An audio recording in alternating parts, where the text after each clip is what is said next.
1889 में वीपी सरकार गिरने के बाद अब सिर्फ दो ही विकल्प बचे थे। पहला, फौरन चुनाव करा लिया जाए या फिर जोड़ तोड़ कर सरकार बनाई जाए। उस समय का जिक्र चंद्रशेखर ने अपनी आत्मकथा जिंदगी का कारवा में किया। राजीव के करीबी आर.के. धवन एक दिन अचानक मेरे पास आए। कहा कि राजीव गांधी आपसे मिलना चाहते हैं। मुझे कुछ समझ नहीं आया। इसके बावजूद मैं उनके साथ गया। राजीव ने मुझे देखते ही पूछा, क्या आप सरकार बनाएंगे? मैंने जवाब दिया, सरकार बनाने का मेरा कोई नैतिक आधार नहीं, मेरे पास पर्याप्त संख्या भी नहीं।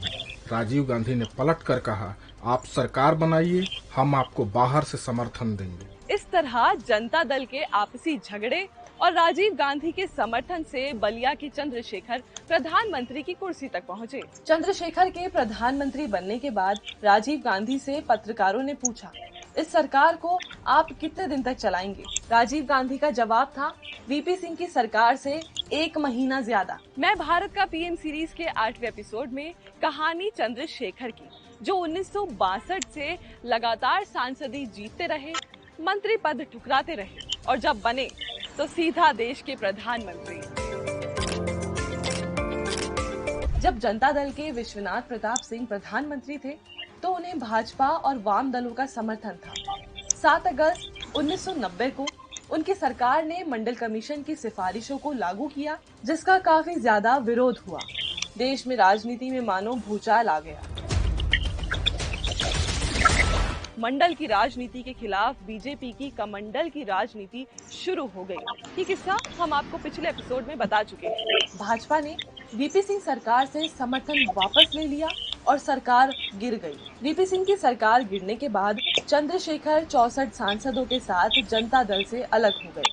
उन्होंने समाजवादी जनता पार्टी बनाई।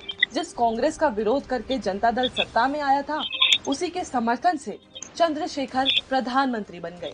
लेकिन राजनीतिक गलियारों में सवाल उठने लगे कि चंद्रशेखर कांग्रेस के समर्थन से सरकार कैसे बना सकते हैं।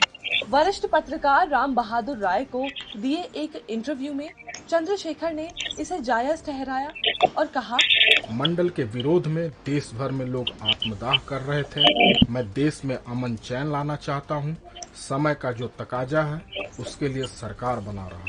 महज 3 महीने बीते थे कि कांग्रेस ने चंद्रशेखर सरकार से समर्थन वापस ले लिया। कांग्रेस का आरोप था कि सरकार राजीव गांधी की जासूसी करवा रही है। अल्पमत में आने के बाद चंद्रशेखर को 6 मार्च 1991 को इस्तीफा देना पड़ा। फिर अगला प्रधानमंत्री चुने जाने तक, यानी 21 जून 1991 तक उन्होंने कार्यवाहक प्रधानमंत्री के तौर पर ये पद संभाला। प्रधानमंत्री बनने के बाद चंद्रशेखर के बोलचाल पहनावे में कोई बदलाव नहीं आया था।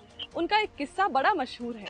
उन्होंने पाकिस्तान के पीएम नवाज शरीफ को ये तक भी कह दिया था कि जाओ, आपको कश्मीर भी दिया। दरअसल पीएम बनने के बाद चंद्रशेखर कॉमनवेल्थ समिट में हिस्सा लेने मालदीव की राजधानी माले पहुंचे थे। वहां उनकी मुलाकात नवाज शरीफ से हुई।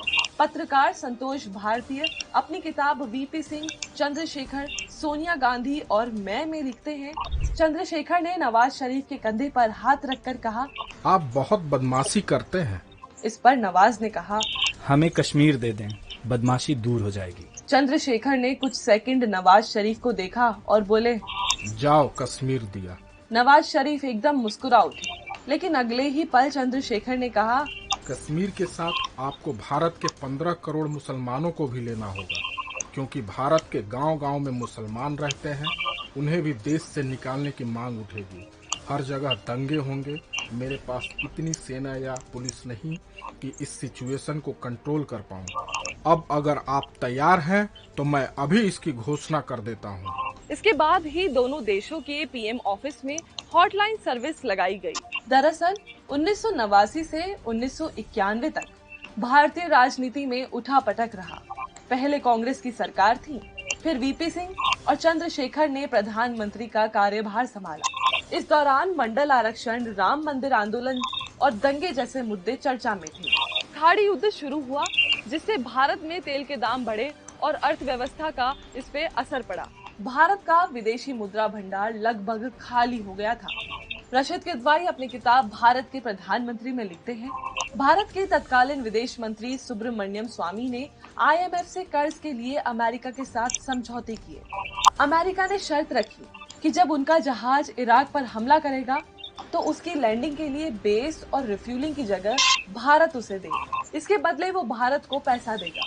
लेकिन कर्ज दूर करने के लिए आखिरकार प्रधानमंत्री चंद्रशेखर, उनके वित्त सलाहकार मनमोहन सिंह, वित्त मंत्री यशवंत सिन्हा और RBI गवर्नर R वेंकटरमण ने मिलकर देश का सोना गिरवी रखने का फैसला किया। चंद्रशेखर के कार्यवाहक प्रधानमंत्री रहते हुए सोना गिरवी रखने की डील फाइनल हुई।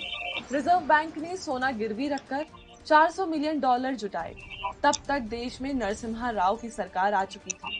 पब्लिक में इस खबर के आने के बाद मुद्दे ने इतना जोर पकड़ा कि मनमोहन सिंह को संसद में सफाई देनी पड़ी। जब उसी साल देश के आर्थिक हालात सुधरने शुरू हुए तो सोना वापस खरीद लिया गया।